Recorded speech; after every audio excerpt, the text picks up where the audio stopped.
प्राचीन भारतीय महाकाव्य रामायण में माता सीता का जीवन त्याग, बलिदान और धैर्य की अद्वितीय मिसाल है। उनका धरती में समाना इस महाकाव्य का एक भावनात्मक और महत्वपूर्ण प्रसंग है, जो न केवल रामायण की कथा को पूर्णता प्रदान करता है, बल्कि ये भी दर्शाता है कि एक स्त्री के आत्मसम्मान और गरिमा का कितना महत्व है। ये प्रसंग हर युग में नारी सशक्तिकरण और उसकी अस्मिता की रक्षा का संदेश देता है। माता सीता का जीवन प्रारंभ से ही संघर्षमय रहा। राजा जनक को वो हल की नोक से धरती से प्राप्त हुई थी, इसलिए उन्हें भूमिजा भी कहा जाता है। उनका विवाह श्रीराम से हुआ, लेकिन विवाह के कुछ ही समय बाद उन्हें 14 वर्षों के वनवास का अनुसरण करना पड़ा। वनवास के दौरान रावण द्वारा उनका हरण किया गया और वो लंका में अशोक वाटिका में कष्ट सहती रही।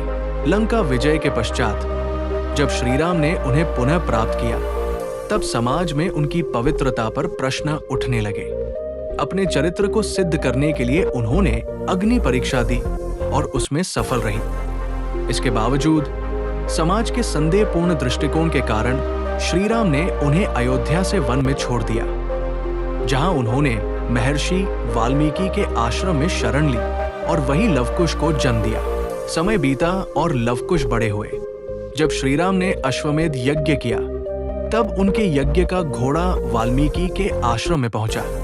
लवकुश ने उसे पकड़ लिया और श्रीराम की सेना के साथ युद्ध किया। अंततः जब श्रीराम को यह ज्ञात हुआ कि ये उनके ही पुत्र हैं, तो उन्होंने माता सीता को पुनः अयोध्या लौटने का आग्रह किया। श्रीराम के बुलावे पर माता सीता दरबार में उपस्थित हुई। वहां एक बार फिर से उनकी पवित्रता पर समाज ने प्रश्न उठाया। तब उन्होंने अपने जीवन के सबसे महत्वपूर्ण निर्णय को लिया। उन्होंने अपनी मां धरती से प्रार्थना की कि यदि वो सदैव पवित्र और पतिव्रता रही है, तो धरती उन्हें अपनी गोद में समाहित कर ले। जैसे ही उन्होंने ये कहा, धरती माता प्रकट हुई और अपने आंचल में सीता को समाहित कर लिया। इस प्रकार माता सीता ने अपनी अस्मिता की रक्षा करते हुए इस नश्वर संसार को त्याग दिया।